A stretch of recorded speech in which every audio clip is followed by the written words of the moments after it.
सुमतवपाद सरोज युग्मे ब्रह्मेन्द्र रुद्रमुनि वृंद शिरोभिवंदे श्रीमच्छटार्यतिराजसुपूजिते च शुद्धं मदीय हृदयेन्द्रमस्तु लग्नं माताण्डुसुम्मस्य पिताण्डुसुम्मः भ्राताण्डुसुम्मस्य सगाण्डुसुम्मः विद्याण्डुसुम्मो द्रविणण्डुसुम्मः स्वामिण्डुसुम्मो सकलण्डुसुम्मः शितोण्डुसुम्मः परतोण्डुसुम्मः यतो यतो वापि ततोण्डुसुम्मः दुसुम्मदेवं न परं न किञ्चित् तस्माण्डुसुम्मं शरणं प्रपद्ये यो नित्यमच्युतपदाम्बुजयुग्मरुक्मव्यामोहतस्तदितराणि तृणाय मेने अस्मद्गुरोर्भगवतोऽस्य दैवसिन्धोः रामानुजस्य चरणौ शरणं प्रपद्ये श्रीमान् वेङ्कटनाथार्य कविताकेसरि वेदान्ताचार्यवज्रो मे सन्निधत्तां सदा हृदि प्रपद्ये निरवद्यानां निषद्यां गुणसम्पदां शरणं भवभीतानां सखोपमुनीश्वरम् श्रीरङ्गेशयतीन्द्रुना करुणया संस्यादिप्रेक्षितं व्यादश्रीनरसिंहकार्यमुनेत्पादाम्बुजयन्तीं दान् दीक्षान्तिदयादिविश्वगुणैः बान्धं बुधाग्रेसरं श्रीमद्रङ्गशरार्यो नृपतिं श्रेयोनिधिं संश्रये श्रीमत्श्रीरङ्गपृथ्वीश्वरसररिपुणा संयमीन्द्रेण दृष्टं न्यस्तात्मानं दुसुम्मे नरहरिसडजिद्योगिने तत्प्रसादात् प्राज्ञश्रीरङ्गकाव्यप्रभयधिपतेः प्राप्तलक्ष्मीन्दुसुम्मास्थानं सेवेयतीन्द्रं सकलगुणनिधिं वीररघ्वीक्षटार्यं श्रीरङ्गनाशरकोपेतीन्द्रदृष्टं लक्ष्मीन्दुसुम्मशतकरुणैकपात्रं श्रीरङ्गवीरपुराणषडोपहृद्यं वेदान्तदेशीयतीन्द्रमहं प्रपद्ये सम्प्राप्त अध्यात्मशास्त्रं नरहरिसडजिद्रङ्गपूकारिजाभ्यां कारुण्यात्सिंहमेतकृतरिभोः आत्मनिक्षेपधन्यं वेदान्ते वावदूगत्वमि सलितारङ्गपूर्वेण सूक्तम् वात्स्यं नारायणार्यं परमगमनव्याख्यातमीडे श्रीमद्रङ्गशटारिसंयमिवराल्लब्धासमान्तद्वयं श्रीमद्वीररघूद्वहाद्यषडजित्पादारविन्दाश्रयं श्रीमद्वेदोदं सदेशिकेतेः कारुण्यवीक्षास्वदं सेवे रङ्गदुरीणसाधनवतं नारायणवियोग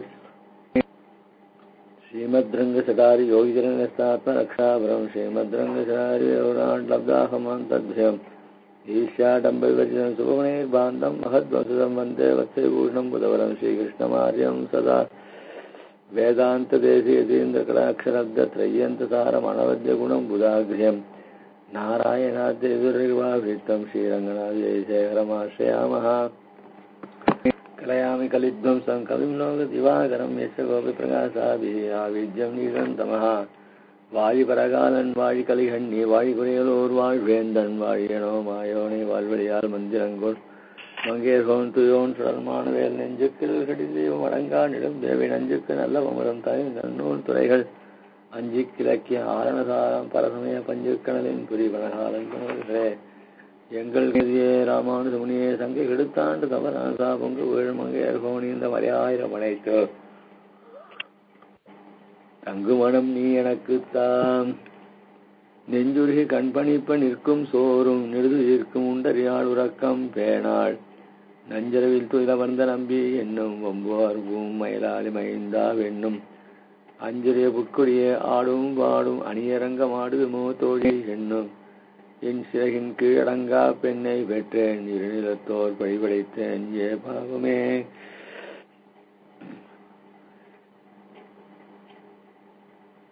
போன வாரம்லாம் இங்கே சத்தியநாராயண கோயில் உற்சவமாக இருந்ததுனால போன வாரம் அது அடியனால கொஞ்சம் இதுவாக இருக்குது. அது பெருமாளுக்கு எங்கே பாராயணத்துக்கு மனுஷாலும் இல்லை, அதனால அது விசித்து ஏற்பட்டுருது. அதுக்காக அபராக்ஷானம் பண்ணிட்டு இங்கே பரகால நாயகியானவள் எம்பெருமான் கிட்ட ஆறாத காதல் கொண்டு அவனுடைய சம்ஸ்லேஷன் கிடைக்காதனால எங்கேயவளாக அச்சுன்னதமான நிலை, அதாவது அவன் வந்து முகம் காட்டினாலொழி தரிக்க முடியாத அளவுக்கு அவளுடைய ஸ்திதியானது ஏற்பட்டது. தாயார் இவளுடைய நிலையை பார்த்து தாயாரானவள் ரொம்ப சோகித்திருக்கா. நடுவுல அவளுக்கு எம்பெருமான் திருநாமத்தை சொல்றா. நஞ்சிருவில் அமர்ந்த நம்பி எண்ணும் வம்பார்வும் வயலாளி மைந்தாவெண்ணும் அப்படின்னு நினைச்சிட்டு அவள் உடனே கருத்மான நினைச்சுட்டு ஆடுறா. அதுவும் ஆடுதுமோ தோழி என்னன்னு அவளுடைய நிலைமையெல்லாம் கொஞ்சம் அவளுக்கும் மீறி கட்டடங்காத நிலையில இருந்திருக்கு. இதை பார்த்தால் தாய் இவள் ரொம்ப என்னுடைய கட்டுப்பாட்டிலே இல்லாம போயிட்டா அப்படின்னு கேட்கறவளுக்கு பதில் சொல்றா. இவளுடைய நிலை அவளுக்கு மனசுல பிரீத்தி இருந்தால் கூட, ஓ எம்பெருமான் கிட்ட இவ்வளவு காதல் இருக்கே அவளுக்கு அப்படின்ற ஒரு மனசுக்குள்ள சந்தோஷம் இருந்தாலும், லோகத்தாருக்கு இந்த பெண் என்ன இப்படி இருக்கான்னு கேட்கிறவளுக்கு அவள் பதில் சொல்லி ஆகணுமோ. அதனால என் சிறகின் கீழடங்கா பெண்ணை பெற்றேன் அப்படின்னு தன்னுடைய கையிலாகாத தன்னத்தையும் சொல்லி, அவள் அடங்கவில்லை அவள்கிட்ட தோஷத்தையும் சொல்லி, இதுக்கெல்லாம் காரணம் என்னுடைய பாவமேன் சாய்கா இருநிலத்தோடு பழிபடைத்தேன் யாவாமே. இந்த பெண் இருக்கிற நிலையை பார்த்து நானே கஷ்டப்பட்டு இருக்கேன். பாக்குறவாள்லாம் இன்னும் சேர்ந்து என்ன விசாரிச்சுட்டு இருக்காள. ஒரு துக்கமா இருக்கிறவாளுக்க போய் விசாரிச்சுனே இருந்தேன்னா அது இன்னும் துக்கம் பெருகும். அதனால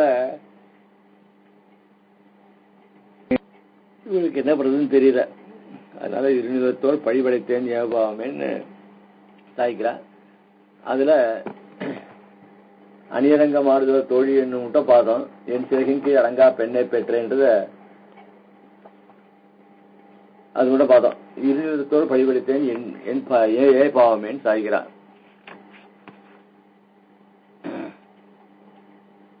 என் சிறகின் கீழடங்கா பெண்ணை பெற்றேன், என் கை கடங்காதபடியானால் ஆசைன தசையில் அவன் மேல் விழுந்து ஆசைப்பிக்க ஆசைத்தவோ பாதி போகதையில் அவன் செய்தபடி கண்டிருக்கான் சொரூபம் நீ மேல் விழுகை ஸ்திரீத்துவத்துக்கு போராதுகான் என்று நான் அறிந்ததை சொன்னாலும் அத்தை கார்களை கொள்ளான் என்றாள்.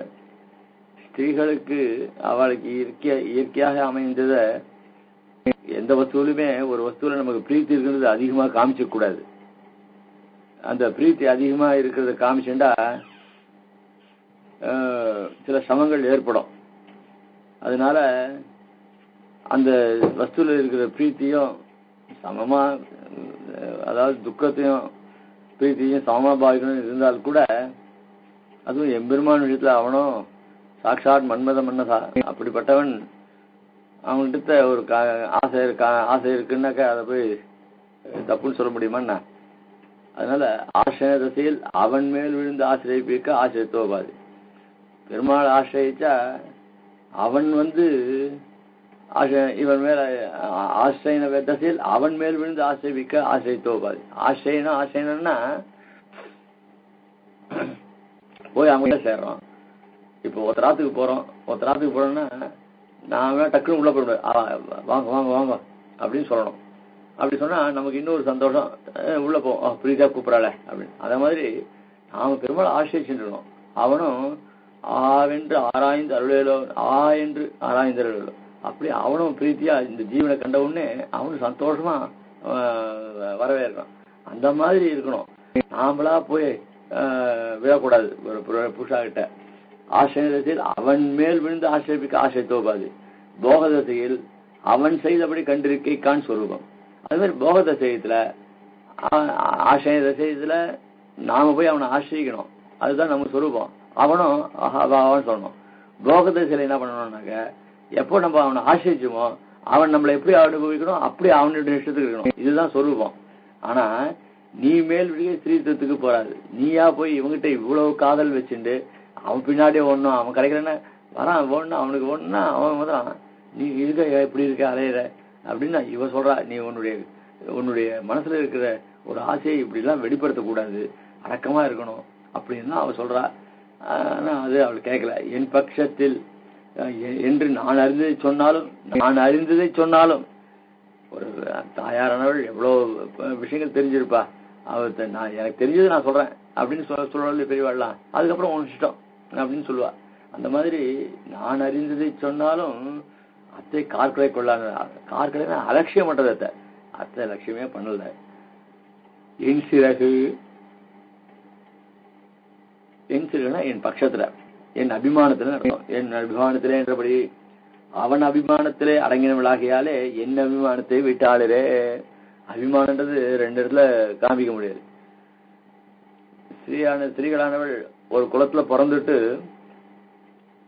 அதுக்கப்புறம் கல்யாணம் ஆன விட்டு பிறந்தாத்துல இருந்த அபிமானத்தை அப்படியே வச்சிருந்தா அது அவளுக்கு கொஞ்சம் சிரமங்கள். அதனால அபிமானம் மாறதான் மாறும். அதனால ஒருத்தரால ஒரு பதவிக்கு வந்துட்டோம் அப்படின்னு சொன்னா அப்ப அவர் மறந்து வேணுமா அந்த அபிமானம்? ஒரு உயர் பதவிக்கு ஒருத்தர் வர்றாருனாக்க அந்த பதவிக்கு ஒரு இவர் காரணகர்த்தாவா இருந்திருக்க, இவரை மறந்து விடலாமா? அப்ப அபிமானம் இருக்குமா இருக்கக்கூடாது அப்படின்னா அந்த சமயத்துல இருக்கணும். ஏன்னா நமக்கு இந்த உயர்ந்த ஸ்தானத்துக்கு கொண்டு வந்து வச்சவருக்கு அவகிட்ட அபிமானம் இருக்கணும். அதனால நம்ம ஒரு ஐஏஎஸ் ஆபீசர் லிஸ்ட மாதிரி அதை கொண்டு வந்து வச்சானாக்கா அதுக்கு எத்தனையோ பாலிட்டிக்ஸ் எல்லாம் இருக்குதுல. அது மாதிரி அந்த கொண்டு வச்சவனுக்கு ஒரு ஜாக்பாட் மாதிரி, இவன் வந்தவனுக்கு ஒரு ஜாக்பாட் மாதிரி இந்த லிஸ்ட் எல்லாம் மீறி ஆர்டர் எல்லாம் மாறி கொண்டு வந்து வச்சிருக்கான்னாக்க அவன் கொண்டு வந்து வச்சுக்கிட்டு அவங்ககிட்ட எவ்வளவு கிராட்டிடியூடா இருக்கணும். அது அந்த அபிமானம். அதே சமயம் ஆனா ஸ்திரீகள் இந்த ஆத்துல இருந்துட்டு இன்னொரு இடத்துல வாக்குப்பட்டு போற இடத்துல அபிமானத்தை கொஞ்சம் மாத்திதான் மாக்கணும். அந்த ஆத்துக்கு ஏற்ற மாதிரி தான் அபிமானம் இருக்கணும். ஆக அந்த அபிமானம் அவன் அபிமானத்திலே அடங்கினாலே இப்ப யாரு எம்பெருமானிட்ட பிரீத்தி வச்சுட்டதுனால அபிமானம் அவன்கிட்ட இருக்கு. அதனால தாய்கிட்ட இருக்கிற அபிமானம் போயிடுது. ஒரு லௌகிக விஷயத்துல ஒரு ஸ்தானத்துல ஒரு அந்த உயர் பதவியில ஒருத்தரை வச்சாருனாக்க வச்சவாள அந்த இடத்துல அவள்கிட்ட அபிமானம் எப்பவுமே இருந்துட்டு இருக்கணும். அது அந்த திருஷ்டாந்தம் வேற. இதே ஸ்திரீயானவள் கணவனுக்கு வாக்குப்பட்டுட்டானாக்க அங்க அபிமானமானது அம்மாவோட அபிமானம் குறைஞ்சுதான் இருக்கும். அம்மாவோட புகுந்த இடத்துல அவகிட்ட அபிமானங்கள் ஜாஸ்தியா இருந்தாதான் இவ்வளவு சௌக்கியமா குர்த்தனம் பண்ண முடியும், அங்கேயும் இருக்கும். அந்த மாதிரி இது பின்னாச்சு இவளுக்கு கல்யாணமும் ஆகல, எம்பெருமானும் எனக்கு இவளுக்கு சேவை கொடுக்கல, அப்படி இருந்துச்சு அபிமானமா தான் இன்னும் அவங்ககிட்டே இருக்கு. இவர் சொல்றது கேட்கல. அவன் எம்பெருமான் நிச்சயமா உன்னை ஒரு நாள் கல்யாணம் பண்ணிப்பான் இருன்னா பொறுமையா இல்ல, இப்படி மடல் விடுறா அவள். அப்போ தான் சொல்றதை கேட்கல, அபிமானம் இல்லைன்னு அர்த்தம். தான் சொல்றதை கேட்கலன்னு அபிமானம் குறைஞ்சு போச்சுன்னு அர்த்தம். ஆக அங்க அபிமானம் அதிகமா போயிடுது, நான் எங்கிட்ட அபிமானம் குறைச்சலா போயிடுது. என் அபிமானத்திலே அவன் அபிமானத்தில் அடங்கினவளாகியாலே என் அபிமானத்தை விட்டாளிரே சுரூபத்தை நோக்கினாள் அல்லல். அவளுக்கு இயற்கையா இருக்கிற சொரூபம் பெண்களுக்கு இருக்க வேண்டியதான தன்மைகள் அவள் மறந்தா. என் அபிமதம் செய்தாள் அல்லல். அவள் அந்த தன்னுடைய தன்மை இழந்ததுனால அவளுக்கு இருக்க வேண்டிய சுபாவங்கள்லாம் மாறினதுனால என்னுடைய அபிமதம் எனக்கு இஷ்டத்தையும் அவள் செய்யல. எனக்கு பவ்யான அல்லல், எனக்கு அடங்கினவளும் இல்லை. இதெல்லாம் இவள் குற்றமாகாதே பெற்றதன் குற்றமாக்குகிறாள். இருநிலத்தோர் பழிபடைத்தேன் ஏ பாவமே. அதனால அவளை பண்ணி சொல்லி தப்பு இல்லை, எல்லாம் என்னுடைய பாவம் தான் அப்படின்னு சொல்றாள். இவளை பெற்றதால் இருநிலத்தோர் பழிபடைத்தேன், இவளை பெற்றத்தால் உண்டான பேரு இதுவிரே. என்ன இவளை பெற்றதுக்கு பயன்? லோகத்துல எல்லாரும் என்ன பழிக்கிறா. 50 கோடி விஸ்தீர்ணையான பூமி பரப்படங்களும் வியாப்தமாம்படியான பழியை படைத்தேன். எல்லாம் ரொம்ப அதிகம். 500 கோடி விஸ்தீர்ணமான பூமியில அத்தனை பேரும் இவளை இந்த தாயார வெயிறாளாம். 50 கோடி விஸ்தீர்ணையான பூமிய பரப்படலங்களும் வியாப்தமாகும்படியான பழியை படைத்தேன். அதனால லோகத்தார் எல்லாரும் என்ன பழிக்க முடியாது பண்ணிட்டால. யாரோ 4 பேர் வீவா, இப்படி வளர்த்திருக்கேன் உன் பையனை இப்படி வளர்த்திருக்கேன், உன் பொண்ணை இப்படி வளர்த்திருக்கேன்னு அவன் அம்மா சொல்லுவா. ஆக்காதே முழுவா ஊர் மொத்தம் என்ன தூட்டுறது இப்படி இருக்கியே அப்படின்ட்டு. அதனால அதே மாதிரி 50 கோடி விஸ்தீர்ணையான பூமிய பரப்படங்களும் வியாப்தமாம்படியான பழியை படைத்தேன். தன் காரியத்தை பிரவர்த்திக்கை குடிப்பழியாம்படியிலே இக்குடியினுடைய ஏற்றம் இருப்பது ஓர் அத்விதீயமான பழியில கூட ரொம்ப விலட்சணமான பழி. லோகத்துல பசங்களை அடக்காதது, போக்கிரியா இருக்கிறது, ஓடி போறது, இதெல்லாம் இழிவான செயல். இது எங்கெங்க லோகத்துல நடந்துட்டு இருக்கு. ஏன் ஆனா இந்த பழி ஒரு அத்விதீயமான பழி. என்ன அத்விதீயமான பழி அப்படின்னா, இவன் என்ன சாதாரண புருஷனையா அபிமானிச்சிருக்கா இவோ? சாட்சாத் சர்வேஸ்வரன் அவங்கிட்ட இவருக்கா அவங்கிட்ட காதல் மண்டிட்டதுனால அவளுடைய நிலைமை இப்படி இருக்கு. அதனால லோகத்துல இது புரியாத ஜனங்கள் இவளை ஏதோ ஐயோ இவள் இப்படி இருக்காளே அப்படின்னு பயிற்சிட்டு பெத்த வைப்பாரு அப்படின்னு சொல்லிட்டு இருக்கு. ஆனா இவளுக்கும் அதுல அபிமதமா இருக்கனால அந்த பழியை ஏத்துக்கிறா. அதனால இது ஒரு அத்விதீயமான பழி அப்படின்னு சொல்றா. ஏ பாவம் இவள் குறையும் அன்று அவன் குறையும் அன்று நான் பண்ணின பாவமே இதுக்கு ஹேத்துவென்கிறாள். அதனால அவளுடைய தப்பும் இல்ல, சாஷா எம்பெருமானுடைய தப்பு கிடையாது, அவன் மேலே தப்பு சொல்ல முடியாது. நான் பண்ணின பாவமே இதுக்கு ஹேத்துவென்கிறாள். பையன் சரியில்லைன்னா அப்பா அம்மாவை என்ன சொல்ல முடியும்? ஓரளவுக்கு பசங்களை வளர்க்கறா, அதுக்கப்புறம் கொஞ்சம் கொஞ்சம் படிப்படியா அவனுக்கு சில ஸ்நேகங்கள் ஏற்படுறது. அந்த ஸ்நேகங்கள் இப்ப கேட்கவே வேண்டாம், இப்ப இருக்கிற டெக்னிக்கல என்னென்னோ நடக்கிறது. அதுக்கு இத எல்லாத்தையும் கண்காணிச்சுட்டு இருக்குமோ பெற்றோர்கள்? ஆத்த விட்டு வெளியில போனா என்ன நடக்குதுன்னு நமக்கே தெரியாது. அப்படி ஒரு பரந்த உலகம், பரந்த செயல்கள்லாம் உடையது, விதவிதமான விசித்திரமான செயல்கள்லாம் உடைய உலகம் இது. அதுல அந்த பையன் போறானா, அவன் இதுக்காக ஒரு ஏஜென்சி போட முடியுமான்னு அவன் போற இடத்தெல்லாம் பாக்குறதுக்கு அதுக்கே ₹1,00,000 செலவுனா இவனுக்கு பணம் இருந்தா தானே முடியும். ஆக இப்போ மினிஸ்டர்ஸ் எல்லாம் ஒரு மினிஸ்டரை ஃபாலோ பண்றதுக்காக ஒரு சிஐடி போட்டு அவளை பத்தி ரிப்போர்ட்லாம் வாங்குறான். அது இருக்கட்டும், நம்ம பெத்த குழந்தைய அவன் ஸ்கூலுக்கு போறானா, அவன் யாரோட பழகிறான், அவன் எங்க இருக்கான் அப்படின்லாம் போய் தேடி இருக்க முடியாது. கிளாஸ் அந்த கிளாஸ் இருக்குன்றான், சரி சரி குழந்தை கிளாஸுக்கு போயிருக்கு அப்படின்னு தான் இவன் நினைச்சுட்டு இருப்பா. ஆக இப்படியெல்லாம் இருக்கும்பொழுது பையன்கிட்ட ஒரு கான்பிடன்ஸ் இவாளுக்கும், சரி நம்ம பையன் அப்படிலாம் போக மாட்டான் அப்படின்னு ஒரு கான்பிடன்ஸ் வரும். பையனும் ஐயோ நம்ம இருக்கிற வம்சமாச்சே, இப்படி ஒரு ஆச்சரியமான வம்சம் வந்திருக்குமே அப்படின்னு அந்த எண்ணம் அவனுக்கு இருந்ததுன்னா பரஸ்பரம் சரியாகும். எங்கேயோ ஒரு மிஸ்ஃபயர் ஆகுது, அந்த மிஸ்ஃபயர் ஆகுதுல பல விஷயங்கள் பல விபரீதங்கள்லாம் நடக்கிறது. அந்த மாதிரி இதுவா ஆனா இது அந்த மாதிரி விஷயம் இல்ல, உத்கிருஷ்டமான விஷயம் இது. இந்த உத்கிருஷ்டமான விஷயத்துல யாரை குறை சொல்றது? இவள் லோகத்துல சாதாரண இருக்கிற மாதிரி ஏதாவது விஷயத்துல தாறுமாறா நடந்தானாக்கா இவ தப்பு சொல்லலாம். என்ன திருமாமகள் போல் வளர்த்தேன் அப்படின்னு பெரியாழ்வார், நான் என்ன பண்ண பாவம் நான் பண்ண பாவம் ஒண்ணுமே கிடையாது. அந்த பொண்ணை சாதாரணமா வளர்த்திருந்தா அது வேற யாரோ கல்யாணம் பண்ணிட்டு போயிருவான். திருமாமகள் போல் வளர்த்து, இதெல்லாம் ஐஷிங்க அந்த உபன்யாசம் பண்ணி ரொம்ப ஆச்சு. திருமாமகள் போல் வளர்த்தேன், அதனால திருமால் கொண்டு போனேன் அப்படின்னு ஐஷிங்க உபன்யாசம் பண்ணி ரொம்ப ஆச்சரியமா இருக்கும். ஆக திருமால் மகள் போல் வளர்த்தனால யார் எடுத்து திருமால் போல் வளர்த்தனா ரோட்ல போறவன எடுத்து போக முடியும்? அவளை பெருமாள் தான் ஆட்சி போக முடியும். அதனால இவள் பாவம் அப்படி இல்லை, இவள் பெருமாளுக்காக ஏற்பட்டவள். பெருமான் இவளை தவிர வேற யாரும் இது பண்ணல. ஆக பெருமாள் மேலே தப்பு சொல்ல முடியாது. அதுக்கு என்ன கொஞ்சம் கொஞ்சம் இதெல்லாம் பெருமாள் லீலைகள் விசலேஷம் பண்றது, சம்சலேஷம் பண்றது. அதுக்கப்புறம் அவளுடைய பக்தியை ஒரு பக்தனுக்கு எவ்வளவு சோதனை கொடுக்குற பெருமாள், அதெல்லாம் எதுக்கா அப்படின்னா அவனுடைய பக்தியை வெளிப்படுத்தினாதான் லோகத்துல ஒரு பக்தனை இது பண்றது. எப்படின்னா அவனுடைய மகிமையை வெளிப்படுத்துறதுக்காக பெருமாள் அப்படி பண்ற. பல கஷ்டங்கள் ஐஸ்வர்யருக்கு உண்டாச்சு. அதனால ஐஸ்வர்யருக்கு என்ன கஷ்டமா? ஐஸ்வர்யர் கஷ்டம் இல்லை, ஐஸ்வர்யனுடைய பிரபாவம் வெளியாச்சு.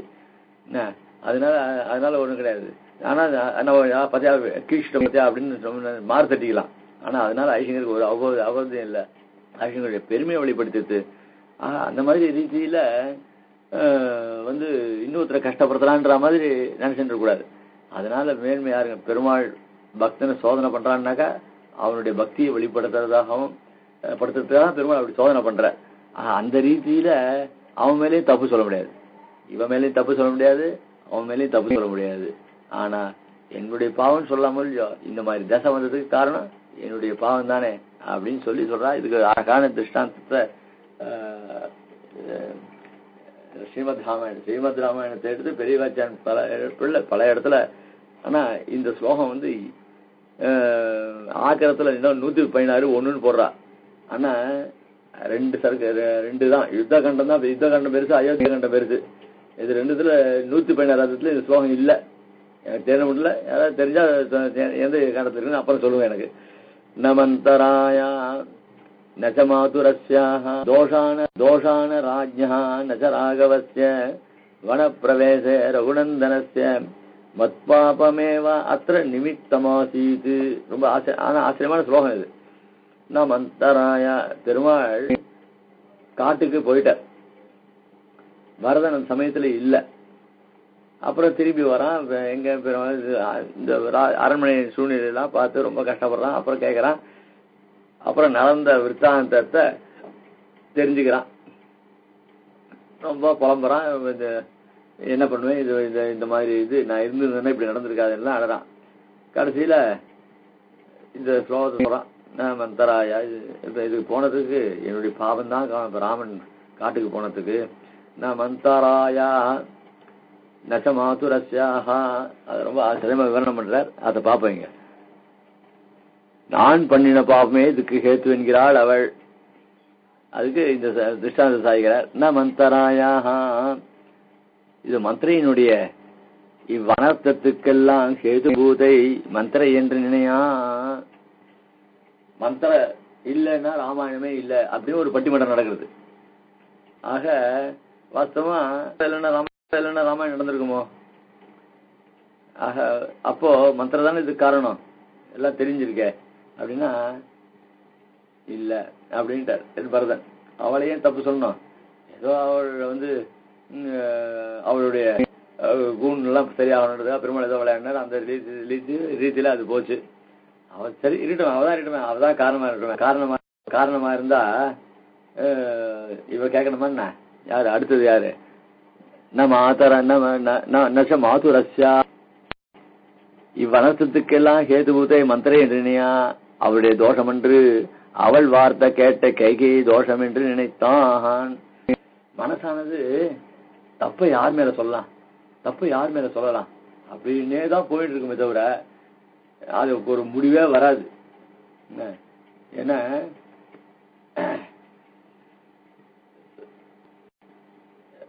ஒரு ராஜா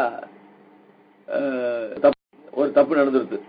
அந்த தப்பு நடந்ததுக்கு இவன் யார் மேல தப்பு சொன்னான், வண்ணா மேல தப்பு அப்படின்னா. வண்ணா என்ன சொன்னா, என் மேல தப்பு கிடையாது, அது எழுத்து அந்த கழுத மேல தப்புனா. அந்த கழுத ஐயோ இல்ல என் மேல சுமை இருந்தது, அந்த துணிலாம் தப்பு. துணி அதுக்கு இப்படி அனாவசியா போயிட்டு இருந்தது.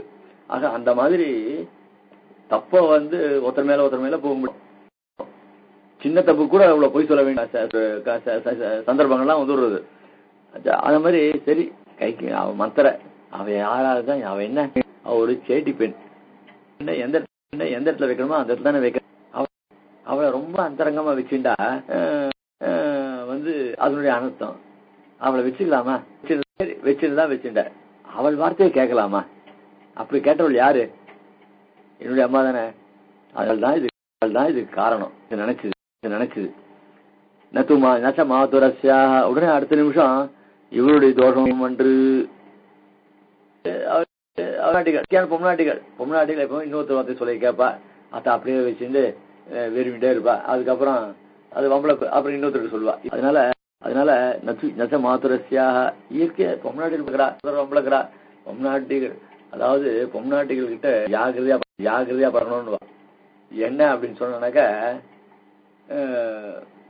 சமாச்சாரத்தை, அதாவது அது விபரீதமா போற அளவுக்கு கொண்டு விட்டுருவா.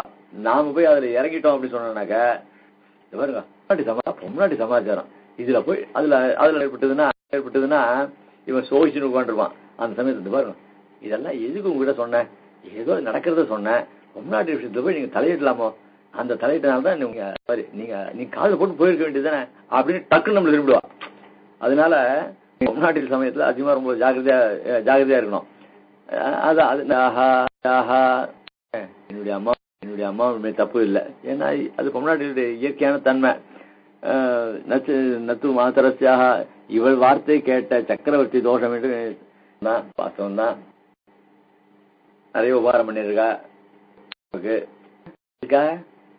ஒரு ஆத்துல அவனை போய் சொல்ல முடியும். இத்தனை எவ்வளவு லோகத்தெல்லாம் பிரசித்தியான தசரத சக்கரவர்த்தி ஒரு முடிவு எடுக்கிறதுக்கு அவனுக்கு ஒரு இயற்கையான ஒரு அறிவு இல்லை அவனுக்கு. எவ்வளவு ராஜ்யத்தை பரிபாலனை பண்றான். அந்த ராஜ்யத்தை பரிபாலனை பண்ணிச்ச ஒரு அதர்மம் கூட கிடையாது. அப்படியெல்லாம் இருக்கு. தர்ம வழியிலே நின்று பண்ணிருக்கார். தர்மமே அவருக்கு பிரதானமா இருக்கு. அப்படிப்பட்ட தர்மத்தை பரிபாலனை பண்றக்கூடிய ராஜாவானவர் ஒரு பொம்னாட்டி வார்த்தை சொல்றது கேட்கலாமா?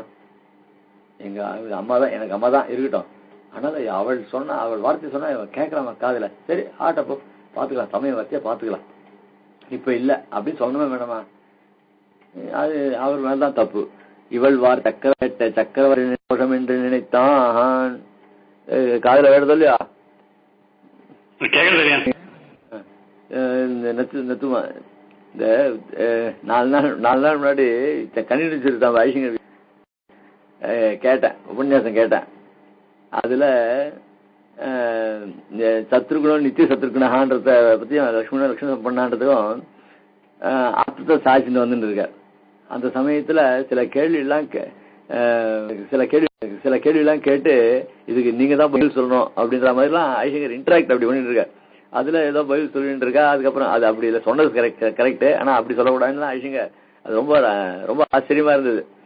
அப்ப அந்த சமயத்துல கேட்கறதா அதனால ஞாபகம் வந்தது.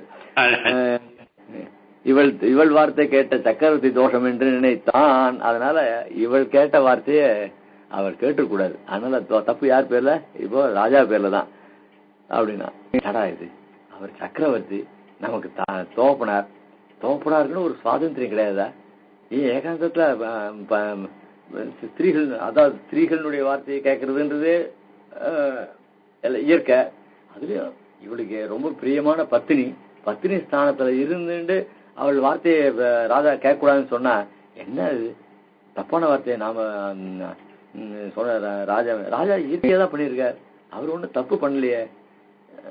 ஆம்பளை வார்த்தை கேட்க கூடாதுன்னா ஆம்பளை சொல்லதான் சொல்லுவா. கேட்கறதுன்றது உண்டு. ஆம்பளை சொல்றது கேட்டு செய்யறதுன்றது புருஷாக்கள் இல்லையான்னா லோகத்துல இயற்கை தானே. அதனால அப்படி அவர் போய் எப்படி நம்ம தப்பு சொல்ல முடியும் அப்படின்னு உடனே மனசு தோஷோன ராஜ்யா, ராஜாவுக்கு ஒரு தோஷமும் இல்லை. அவன் வார்த்தையை கேட்டு தமக்கு வகுத்த அபிஷேகத்தை புகட்டு காட்டிலே போன அவர் குற்றமித்தனை. என்னதான் அப்பா காட்டுக்கு போன்னு சொல்லிட்டார் ராமனை.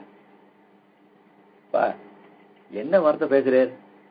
ஒரு அப்பான்ற ஒரு அவர்கிட்ட ஒரு சுவாதந்திரம் இல்லையா, ஒரு வால்லபியம் இல்லையா அந்த தோப்பனார்கிட்ட?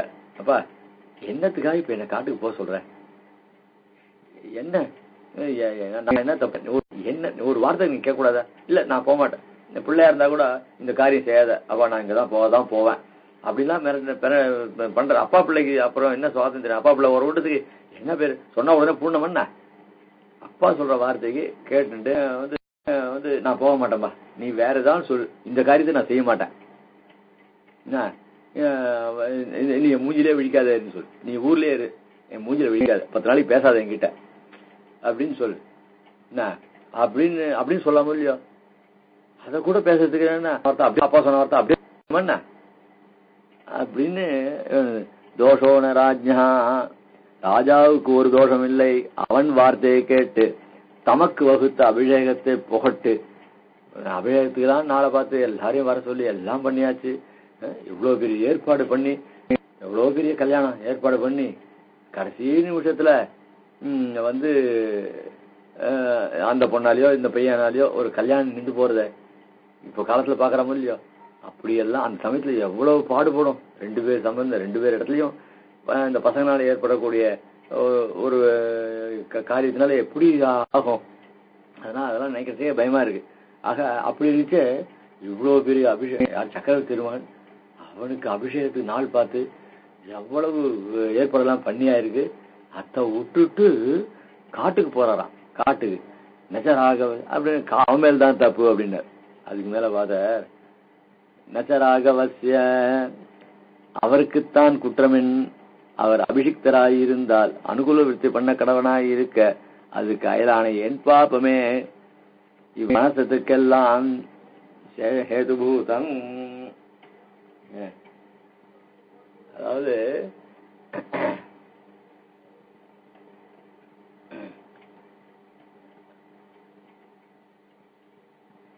ராமனுடைய குற்றமும் கிடையாது.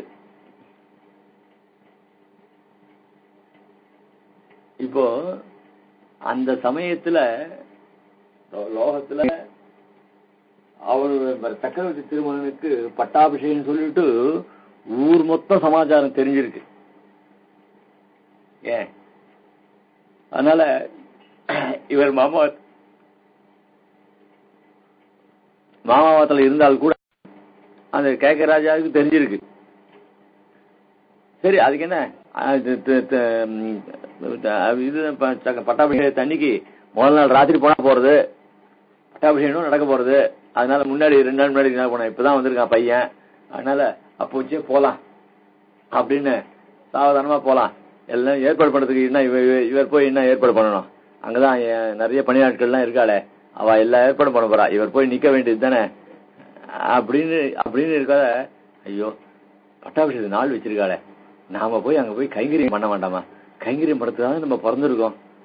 ஏன் அதுவும் எப்பேற்பட்டவன் ராமோ விக்கிரகவான் தர்மஹா, அப்படிப்பட்டவனுக்கு நாம அவனுடைய அபிஷேகத்துக்கு நாள் வச்சிருக்காளே, அந்த அபிஷேக நாள்ல வச்சு அவனுக்கு கூட மாட இருந்து எவ்வளவு கைங்கரியம், அந்த கைங்கரியத்தில் நாம ஈடுபட்டுக்கலாமே. ஏன் அவர் அபிஷிக்தராயிருந்தால் அனுகூல விருத்தி பண்ணக்கிறவனாயிருக்க சமாச்சாரம் ராஜா கூட்டு உன்னை உனக்கு அபிஷேகத்துக்கு நாள் வைக்கிறேன் சொல்ற சமாச்சாரம் ஊர் மொத்தம் பரவி இருக்கு.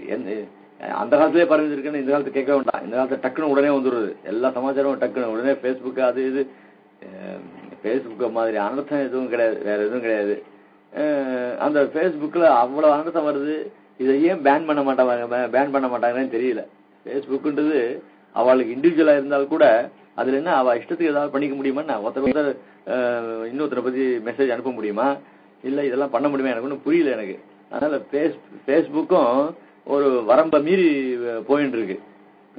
இந்த ட்விட்டர்ல 1008 சமாச்சாரம்ன்றா, இதெல்லாம் ஏன் பேன் பண்ண முடியாது? ஒரு பெரிய பெரிய மனுஷன்லாம் பத்திலாம் கூட சில பேர் எழுதிருக்கான்னு சொல்றா. அதனால அப்படி வச்சே இந்த காலத்துல எல்லாம் சமாஜி, அந்த காலத்துல ராமனுடைய பட்டாபிஷேகம் நாள் பண்ண கூட்டு, ராமனை கூட்டு, விசிஷ்டர் கூட்டு, நீ நாள் பாருன்னு சொல்றதெல்லாம் கூட சமாச்சாரம் வெளில போயிடுறது. அப்படி இருக்குச்சே நான் மாமாவத்துல உட்காந்துருக்கலாமா? நான் நாள் பாக்கிறதுக்கு முன்னாடியே போய் அங்க இருக்க வேண்டாமா? நாள் பார்த்ததுல இருந்து ஆரம்பிச்சு கைங்கரியம் செய்ய வேண்டாமா? ராமனுக்கு கைங்கரியம் பண்றதுதான் நம்ம பிறந்திருக்கோம். அப்படி இருக்குச்சு. அதனால்தான் அவர் அபிஷிக்தராயிருந்தால் அனுகூல விருத்தி பண்ண கடவனாயிருக்க அதுக்கு அயலான நான் அதை விட்டுட்டு போய் எங்கேயோ வெளியில போய் உட்காந்துட்டேன் பாத்தியா? என் பாபமே இவ்வனத்துக்கெல்லாம் ஹேதுபூதம் நானேதான் நாயிடுக இல்ல இளங்கிலேயே இன்னம் உருங்குதோ இல்லென்றமின் நகமீர் போதர்கின்ற பாசுரத்துல நங்கமீர் போதர் நானேதான் நாயிடுக அப்படின்னு ஆண்டாள் அந்த பாகவத சேஷத்தை சொல்றாள் இல்லையோ? அதனால அந்த மாதிரி அதுக்கு ஹேதுபூதம் வனப்பிரவேசே ரகுநந்தனசியா, இந்த இக்குடி வாழ பிறந்த செல்வ பிள்ளை வனவாசம் பண்ணிக்கு நிமித்தம் என் பாபமே இத்தனை. இப்படி ஆச்சரியமான ஸ்லோகம், ஆச்சரியமான ஸ்லோகம். அது எங்க இருக்குன்னு தெரியல. முதல்ல அவர் அபிஷேகத்தராயிருந்தால் அவருக்கு பட்டாபிஷேகத்துக்கு நாள் பார்த்து அவர் பட்டாபம் பண்ணிக்க போற இருக்கிற அவருக்கு அனுகூல விருத்தி பண்ண கடவனாயிருக்க. எப்படி சொல்ற அழகான பதங்கள். அவர் கல்யாணம் வச்சுனாக்க சில பேர் அப்பதான் ஓஹோ கல்யாணமா எப்படி நடந்ததுன்னு பார்ப்போம், என்னை கூப்பிடாது, எனக்கு பத்திரிகை வைக்காத கல்யாணம் நடக்கிறதா, நான் நிச்சயார்த்தத்துக்கே என்னை கூப்பிடல, கல்யாணம் எப்படி நடக்குதுன்னு பார்ப்போம் அப்படின்லாம் சில பேர் இது பண்ணிட்டு இருக்காங்க இல்லையா, எதிர்பார்த்துட்டு இருக்காங்க. அப்படி இல்லாத நாம போய் பண்ண வேண்டிய அனுகூல விருத்தி பண்ண கடவனாயிருக்க. என்ன அனுகூல விருத்தி போனா அப்பேற்பட்ட பெருமாளுக்கு கைங்கரியம் பண்றதுக்கு கொடுத்து வச்சிருக்கணுமே. அந்த கைங்கரியம் பண்ண கடவனாயிருக்க அதுக்கு அயல்னாக்கா நான் வெளியாட்டு எங்க போட்டார் மாமாத்து தானே போயிருக்கார்.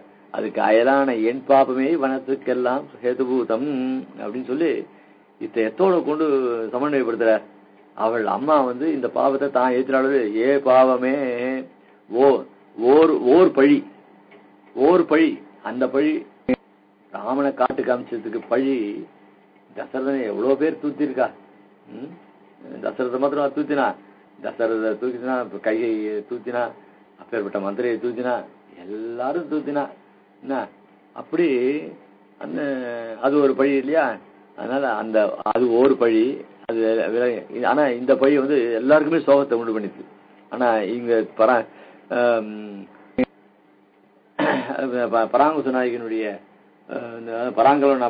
பரகால நாயகனுடைய ஒரு அவஸ்தைய விலட்சணமான பழி. அந்த பழிக்கு இந்த பழிக்கும் இது பண்றா, இவ ஏத்துக்கிறா. கூனி சொன்னது கைகைக்கு கேட்க வேண்டாம். அதனால அது விவரணம் பண்ற. கூனி சொன்னதை கைகை கேட்க வேண்டாம், அவள் சொன்னது சக்கரவர்த்திக்கு கேட்க வேண்டாம். அவன் சொன்னது சக்கரவர்த்தியும் கேட்டிருக்க வேண்டாம். அவன் சொன்னது பெருமாளுக்கு கேட்க வேண்டாம். இப்படிதான் கூனி சொன்னது கேட்க வேண்டாது ஒழிகிறது. அடியாட்டியாகியாலே ஒரு சாதாரண அவள் ஒரு வேலைக்காரி. அந்த வேலைக்காரி ஒரு ராஜமகிழ்ச்சியா இருக்கிறவர்கிட்ட போய் ஒரு வார்த்தை சொல்றான்னாக்க அதுதான் சொல்றது. ஒவ்வொருத்தரும் வைக்கிற இடத்துல வைக்கணும், எல்லாரையும் கொண்டு கிட்ட நேரம் வச்சுட கூடாது. அப்படி அவளை ஏன் கூனி சொன்னதை கேட்க கூடாது அப்படின்னாக்க, கூனி சொன்னதை கேட்க கூடாதுன்னா எதுக்கு கூனி எதுக்கு வேணுமோ அதுக்குதான் வச்சுக்கணும். ரொம்ப மந்திராசல அந்த ஆலோசனைகள்லாம் அவளை வச்சுக்க கூடாது. அதனால அவளை ஒரு பக்கமா வைக்கணும். அவ எதனால? அவள் அடிமையன்றனால, தாசின்றனால. அடுத்த நாள் கைகை சொன்னது சக்கரவர்த்தி கேட்க வேண்டாது ஒழிகிறது என்னென்னில் ஸ்திரீ புத்திர வாத்சல்யத்தாலே சொன்ன வார்த்தையை பர்த்தாவுக்கு கேட்க வேணுமோ. ஸ்திரீ புத்திர வாத்சல்யம், அந்த புத்திர வாத்சல்யம் இவனுக்கு இல்லையா, சக்கரவர்த்தி தசரதனுக்கு இல்லையான்னா. இருந்தாலும் 2-3 ஸ்திரீகள் இருக்கும்போது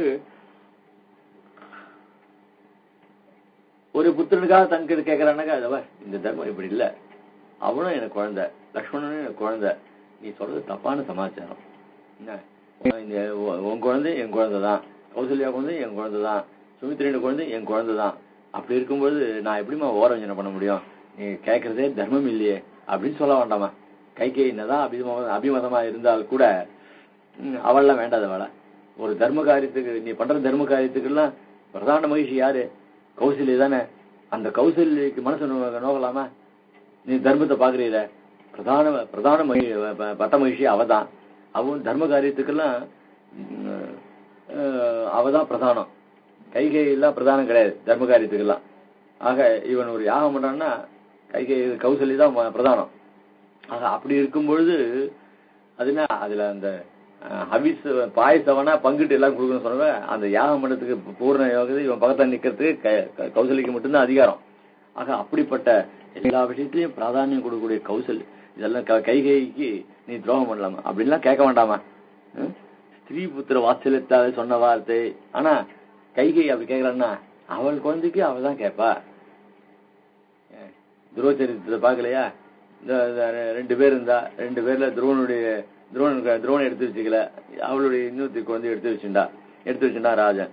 அதனால அந்த மாதிரி அதனால இந்த ஸ்திரீ புத்திர வாசனை இருக்குதான் செய்யும். அதனால இவர் கேட்கணுமா? சொன்ன வார்த்தையை பர்த்தா கேட்க வேணுமோ? சரி, அது போட்டதான். சக்கரவர்த்தி சொன்னது பெருமாளுக்கு கேட்க வேண்டுமோ எண்ணில் அது கேட்கணுமா? அப்பா சொல்றது கேட்கணுமா அப்படின்னா தர்மாபாசத்தை ஆலம்பனமாக கொண்டு ஸ்ரீ பாரதந்திரத்திலே பிரமித்து சொன்ன வார்த்தை பெருமாளுக்கு கேட்க வேணுமோ? அதாவது தசரதன் தர்மத்துக்கு ஒட்டி வார்த்தைகள் சொன்னா கேட்கணும். தர்மாபாசம் என்ன? தர்மாபாசம்னாக்க தர்மத்துக்கு விருத்தமானது. என்ன தர்மத்துக்கு விருத்தம்? ஏன்னா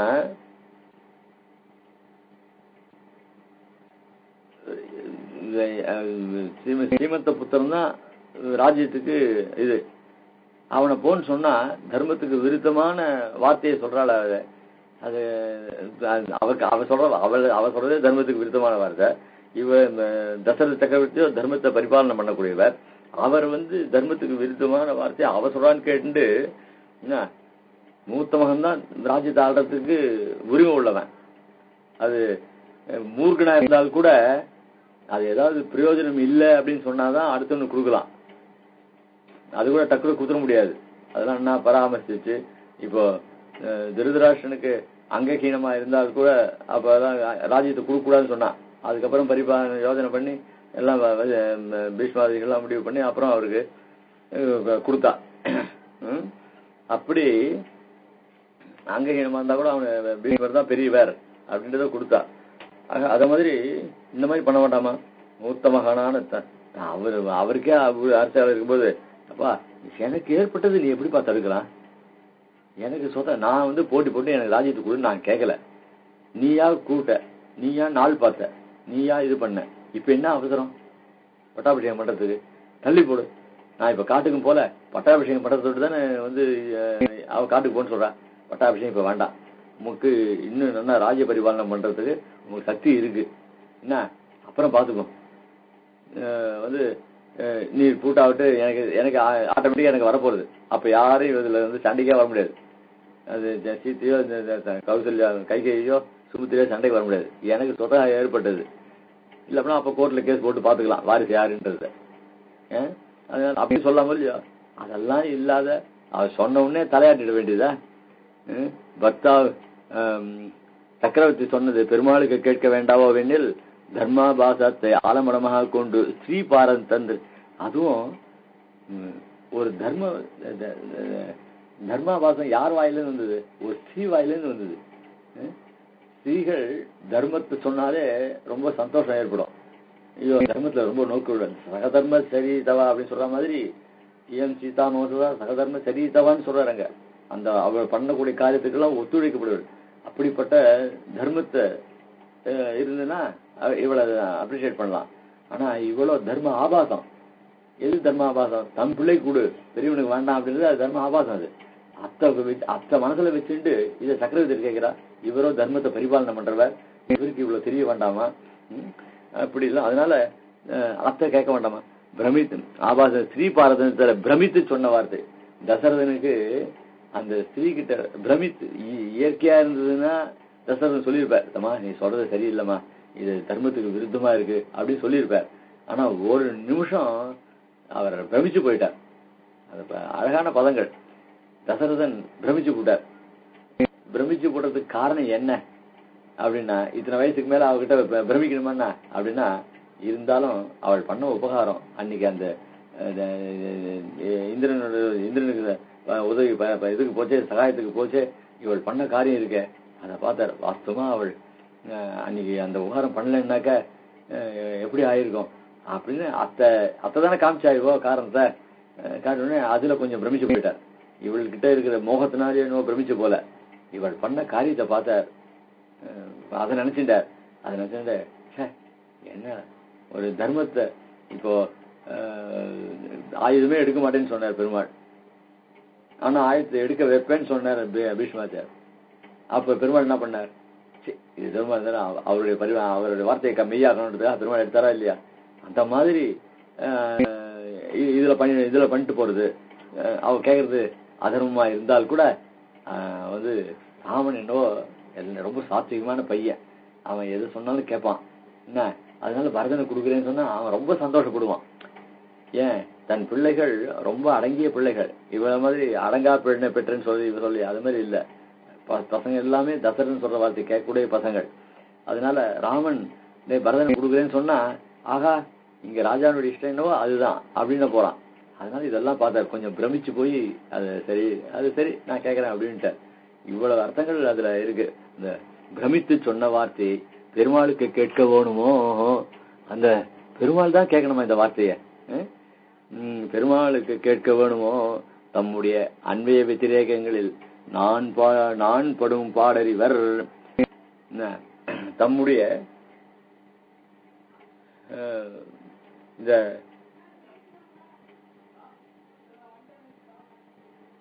இந்த ஆனா தசரதனுக்கு உள்ளுக்குள்ள நன்னா தெரியும். தம்முடைய அன்வய வித்திரேகங்களில் நான் படும் பாடறிவர். அதாவது விஸ்வாமித்திரர் ராமனை கூட அனுப்புன்னு சொன்னார். கேட்கறதுக்காக வந்தார், யாச்சிட்டார். நீ யார வேணாலும் கேளு, ஆனா நான் வரேன் காட்டுக்கு இந்த யாகத்தை சமரசம் பண்றதுக்கு. ஒருபோதும் நான் ராமனை அனுப்ப மாட்டேன், ராமனை விட்டு என்னால இருக்க முடியாது அப்படின்னு சொன்னார். அப்படி ராமனை விட்டு பிரிஞ்சா என்னுடைய உயிரானது தரிக்க முடியாதுன்றது நல்லா தெரியும் இவருக்கு. ஏன் தம்முடைய அன்வய விதிரேகங்களில் தான் படும் பாடு அறிவர். நன்னா தெரியும் ராமன். அப்படி இருக்குச்சே எப்படி ஒத்துனார் கையை வரத்துக்கு, காட்டுக்கு போறதுக்கு? இதுதான் ரொம்ப ஆச்சரியமா இருக்கு. தாம் ராஜ்ய பிராப்தர் அடுவார். அதுவும் இல்லாத சாஸ்திரவாரம் ராமன் தானே ராஜ்யத்தை ஆளணும். ராமனை விட்டு பிரிஞ்சு அவரால் ஒரு நிமிஷமும் இருக்க முடியாது. அப்படிப்பட்ட தசரதன் நன்னா தெரியும். குழந்தையினுடைய பால்யத்தான், இப்ப அதுவும் வயசு கழிச்சு குழந்தை பிறந்தது. அந்த குழந்தை மேல அவ்வளவு ஆசை. அதுவும் ராமனுடைய ஒரு அழகு, கண்ணுக்கும் விருந்து, எல்லாத்துக்கும் இது விருந்து. அப்படிப்பட்டவன் அழகுல ஈடுபட்டு அவனை பிரியறதுக்கு எப்படி மனசு வரும்? தம்முடைய அந்நிய விதிரேகங்கள் தான் நான் படும் பாடறிவர். தாம் ராஜ்ய பிராப்தம். இது ராமனுக்கும் தெரியும். அப்பா நீயே நான் இல்லாத சமயத்துல நீ ரொம்ப கஷ்டப்படுவப்பா. அப்படி இருக்கும்போது அப்படின்னு அதையும் தெரியும் இல்லையா? ராமனுக்கும் தெரியும், அவருக்கும் தசரனுக்கும் தெரியும். ஆனா தசரன் பிரமிச்சு போட்டார். அதனால ராமனுக்கு தெரியுமோ இல்லையா? ஐயோ நான் போயிட்டு அப்பா கஷ்டப்படுவார, சரி என்ன அப்படி உடனே நான் போயிடுறேன் அப்படின்னா டக்குன்னு அப்பா விட்டு பிரிஞ்சிட முடியுமா? அப்படி அதுவும் தெரியும். தாம் ராஜ்ய பிராப்தர் என்னும் அறிவர். இயற்கையிலே இந்த ராஜ்ய பிராப்தம் தனக்கு தானே. அதனால அப்படி இருந்துச்சு, அப்பா நான் தானேப்பா ராஜ்யத்துக்கு இது பிரமிச்சு போனவாளுக்கு கொஞ்சம் சொல்ல முடியாதா? என்ன இது ஒரு ஈயத்தை பார்த்து இதுதான் வெள்ளின்னு சொன்னாக்கா, அப்பா எடுத்து பார்த்துட்டு பார் இது ஈயம்பா, வெள்ளி இல்ல வெள்ளி மாதிரி இருக்கு அப்படின்னு ஒரு ஆத்தரா இருக்க எடுத்து சொல்ல மாட்டாளா? என்ன அத விபரீதமான ஞானத்தை உண்டு அதை ஆச்சாரியில் உபதேசம் பண்றது இல்லையா? அந்த மாதிரி ராமன், அப்பா இப்ப என்ன அவசரம், ராஜ்யம் எனக்கு தானே, தர்மம் தெரியாதா, ஏன் இப்படி மாறி போயிட்டார், ஏதாவது உங்களுக்கு மனசுல கஷ்டமா, இல்ல உடம்பு ஏதாவது விபரீதமான நிலைக்கு வந்துட்டீரா, உடம்பு சரியில்லையா, எதுக்கா ஏன் இப்படி ஒத்துட்டே அப்படின்னா ஏதாவது சொல்லணுமா வேண்டாமா? அதுவும் சொல்ல. ஆன பின்பு அவனை கட்டி இட்டு வைத்து ராஜ்யத்தை ஆள தட்டன். அதனால இப்படியெல்லாம் இருந்து அவன் சொன்ன வசனத்தை அனாசரித்து ராஜ்யத்தை ஆண்டாராகில் தம்முடைய விதிரேகத்தில் நான் முடியாதபடி ரட்சித்தாராளா எதிரே. உடனே நீ அப்பா உனக்கு இன்னும் வயசாயிடுது, நீ ரொம்ப புலம்புற, உனக்கு இப்ப எது தர்மம் எது அறமன்னு உன்னால சொல்ல முடியல, நீ மாட்டு கடை, உன்னை யாருதான் எங்க தடுக்க முடியும், நாளெல்லாம் வச்சாச்சு பட்டாபிஷேகத்துக்கு, நீ மாட்டு ஒரு மூலையில இரு அப்படின்னு சொல்லிட்டு ஆள்காரெல்லாம் விட்டு, ஏய் இந்த கழவனை அந்த கைகை 2 பேரையும் ஒரு உள்ள அடைச்சு வை, இதுக்கு பட்டாபிஷேகத்துக்கு ஏற்பாடு பண்ணு. என்ன அதனால அப்படி பண்ணியிருந்தான்னாக்க இப்போ நான் இந்த மாதிரி ஒரு துர்தசையில இருக்கேன். என்ன துர்தசை? ராமனை விட்டு பிரிஞ்சு நான் என்ன பண்ணுவேன், ஒரு பாடுபட்டு இருக்கேன். இந்த பாடு எனக்கு வந்திருக்காது இல்லையா, நான் உயிர் தரிக்க முடியுமா? ராமனை விட்டு என்ன சொல்லுவா, தர்மத்தை பத்தி தெரியாதவன், அம்மா விசா வச்சுட்டு போறா, அவள் கேட்டதே தப்பான சமாச்சாரம். ஆனா என்ன இவன் தமிழனை அனுப்பிச்சுட்டு ராஜ்யம் ஆடுறதுக்காக தான் இந்த மாதிரி சூழ்ச்சி எல்லாம் பண்ணிருக்கானா, அதனாலதான் அம்மா தூண்டி விட்டுட்டு இவன் ஊருக்கு போயிட்டான், நடக்கிறது என்ன பார்க்கணும், அதுக்கப்புறம் தான் வந்திருக்கான். இப்படி எல்லாம் சொல்லி லோகத்தார் என்ன பழிக்க மாட்டாளா? இப்படிப்பட்ட ஒரு பழி எனக்கு வரணுமா? இந்த பழியை என்னால தாழ முடியுமா? அப்படியெல்லாம் அவன் சொன்ன வசனத்தை அனாதரித்து, யார் சொன்ன வசனத்தை? தசரதன். அவன் சொன்ன வசனத்தை, தசரதன் சொன்ன வசனத்தை அனாதரித்து ராஜ்யத்தை ஆன பின்பு இவ்வளவு எல்லாம் இருக்கு. அதாவது தன்னை விட்டு பிரிஞ்சா தசரதன் உயிர் வாழ மாட்டார், ராஜ்யத்தை ஆள்றதுக்கு தான் தகுதியானவன், தர்மமா தான் இடம் கொடுக்கறது, இதெல்லாம் தெரிஞ்சு உடனே என்ன பண்ணணும்? ஆன பின்பு இவ்வளவு தெரிஞ்ச ராமன் அவனை கட்டி இட்டு வைத்து ராஜ்யத்தால தட்டன். யார் தான் ராமன் அப்பா சொல்றதெல்லாம் கேட்க முடியாது, நான் தான் பட்டாபிஷேகத்தை பண்ணிப்பேன் அப்படின்னு சொன்னா யார் தடுக்க முடியும்? தசரதர் டேய் இதெல்லாம் நிறுத்துறா அப்படின்னு சொன்னா ராமன் இந்த பாரு அப்பாவுக்கு வயசாயிடுது, அவர் ஏதோ உளர்றார் என்ன, அதனால அப்படின்னு சொன்னாக்க ராஜ்யத்துல ஜனங்கள்லாம் வாய முடியும். வாஸ்தவம் தான், அன்னைக்குதான் இவர் நாள் பார்த்தார், இப்ப இன்னும் இல்லைன்னு சொல்றார், வாஸ்தவமே அவருக்கு மூளை குழம்பு போச்சு, அதனால ராமனுக்கு தான் ராஜ்யம் அப்படின்னு ஜனங்களுடைய சப்போர்ட் இவருக்கு தான் கிடைக்கும். ஆக இப்படி எல்லாம் இப்படி பண்றதுக்கு என்ன? ஆன பின்பு அவன் சொன்ன வார்த்தை அனாதரித்து, தசரன் சொன்ன வார்த்தை ஆதாரித்து ராஜ்யத்தை ஆண்டான்னா தம்முடைய விதிரேகத்தில் நான் முடியாதபடி ரட்சித்தாராதே. அதனால தம்முடைய விதிரேகத்தில் இப்போ ராமனை பிரிஞ்சு நான் இருக்கனே, நான் இப்ப தம்முடைய விதிரேகத்தில் ராமனுடைய விதிரேகத்தில் ராமன் பிரிஞ்சு போனதுனால நான் முடியாதபடி நான் இப்ப உயிர் தரிசி இருக்க முடியல, பிராணனே விட முடியல, ரட்சித்த அப்படி ஒரு இந்த மாதிரி ஒரு இக்கட்டான நாள்ல இருந்து காப்பாத்தினானே ராமன் அப்படின்னு ஒரு சன்னிவேசத்தை உண்டு பண்ணக்கூடாதா ராமன்? ஆண்டாராகில் தம்முடைய விதிரேகத்தில் ராமனுடைய பிரிவுல நான் முடியாதபடி நான் இப்போ படுற பாடு இருக்க, இதே மாதிரி தானே இப்ப பராமரிசனாகி பட்டு இருக்கா. அதனால விதிரேகம் எம்பெருமானுடைய விசலேஷம், அந்த ராமனுடைய விசலேஷத்தினால இருக்க இதை போகலாமோ இல்லையோ நான். அதனால இவ்வளவு நான் கஷ்டப்படுறது எதனால அப்படின்னா என் பாபமே. ஆகையால் என் பாபமே இதுக்கு நிமித்த நின்றான் ஆயிட்டு பரத ஆழ்வான். ஆச்சரியம். அது அந்த யுக்திக்கு எது உபன்யாசம் பண்ணிச்சே எத்தோ உபன்யாசம் பண்ணிட்டே இருப்போம், முக்கியமான விஷயத்த விட்டுடுவோம். இந்த மாதிரி வியாக்கியாதாக்கள் எத்தோட கொண்டு விட்டு அந்த ரசபாவத்தை ரசானுபவத்தை ரொம்ப ஆச்சரியமா இருக்கு அது. அதனால ஆகையால் என் பாபமே இதுக்கு நிமித்த நிராயிற்று ஸ்ரீ பரதாழ்வான் அப்படின்னு சொல்லி இந்த பாசுரத்தை ஒரு வழியா தலை கட்டுறார். நெஞ்சுருகி கண்பளிப்ப நிற்கும் சோறும் நெடுதுயிர்க்கும் உண்டறியாள் உறக்கம் பேணாள் நஞ்சரவில் துலமர்ந்த நம்பி என்னும் வம்பார்வும் வயலாளி வைந்தா என்னும் அஞ்சரிய புட்கொடியே ஆடும் பாடும் அணியரங்கம் ஆடுதுமோ தோழி என்னும் என் சிறகின் கீழடங்கா பெண்ணை பெற்றேன் இருநிறுத்தோர் வழிபடைத்தேன் ஏபாவமே.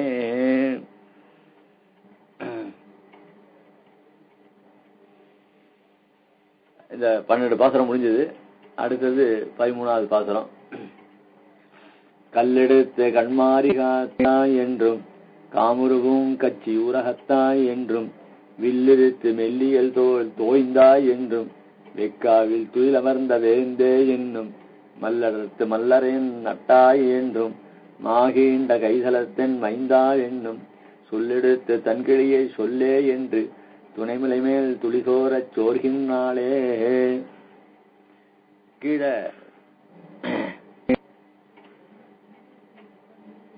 வரகால நாயுடைய தாயாரானவள் இவளுடைய நிலைமை பார்த்து வருத்தி சொல்லிட்டு இருக்கா. அதே சமயத்துல இவள் தனக்கு உற்ற துணையாக இந்த பெண் ஒரு கிளியை வளர்த்திருந்தா. அந்த கிளிக்கு இவள் பெருமாளுடைய திருநாமங்கள் எல்லாம் சொல்லி கொடுத்துருக்கா. அதுவும் சொல்லும். அதுக்கேற்ற மாதிரி அந்த கிளியை பார்த்து இவள் ரொம்ப சந்தோஷப்பட்டு அத்தோடைய பொழுது போக்கிட்டு இருப்போம். சரி, இவள் இவ்வளவு சோகமா இருக்காளே, அந்த கிளியை கொண்டு இந்த திருநாமத்தை பாட சொன்னா இவள் இன்னும் கொஞ்சம் தேர்வோம். இப்பதான் வயலாளி மைந்தா என்னெல்லாம் சொல்றா. அதனால கொஞ்சம் புட்குடி ஆடுமே தோழி அப்படின்லாம் இருக்கு, அவளுடைய பாவங்கள்லாம் கொஞ்சம் இருக்கு. அதனால இந்த கிளியை கொண்டு வந்து வச்சா, ஏன்னா இந்த கிளி சாதாரண கிளி இல்ல, இவள் சொல்லி வைத்த பாசுரத்தை தான் அது சொல்லும். அதனால இவ அந்த கிளியும் சோர்ந்து கிடக்கிறது. என்ன, இவ இத்தனால இந்த கிளிக்கிட்டே போகல, இவ இங்கே இருக்கா. அந்த கிளியும் சோர்ந்து போய் கிடக்கிறது. அதை பார்த்தாலும் பரிதாபமா இருக்கு. ஆக 2 பேரும் கிட்ட விட்டானாக்க இது அவளும் கொஞ்சம் தரிச்சுட்டு இருப்போம், இந்த கிளியும் கொஞ்சம் சுறுசுறுப்பா இருக்கும், இது ரொம்ப சோர்வா இருக்கு, சோகத்தோட இருக்கு அப்படின்னு நினைச்சுன்னா அந்த கிளியை கொண்டு வந்து தயாரானவள் வைக்கிறாங்க. இப்ப பதபதார்த்தத்தை பார்ப்போம். கல்மாரி இந்திரன் பெய் வைத்த கல்மழியை கல்லெடுத்து ஒரு மலையை எடுத்து பிடித்து காத்தாய் என்றும் தடுத்தவனே என்றும். அதனால காத்தாய்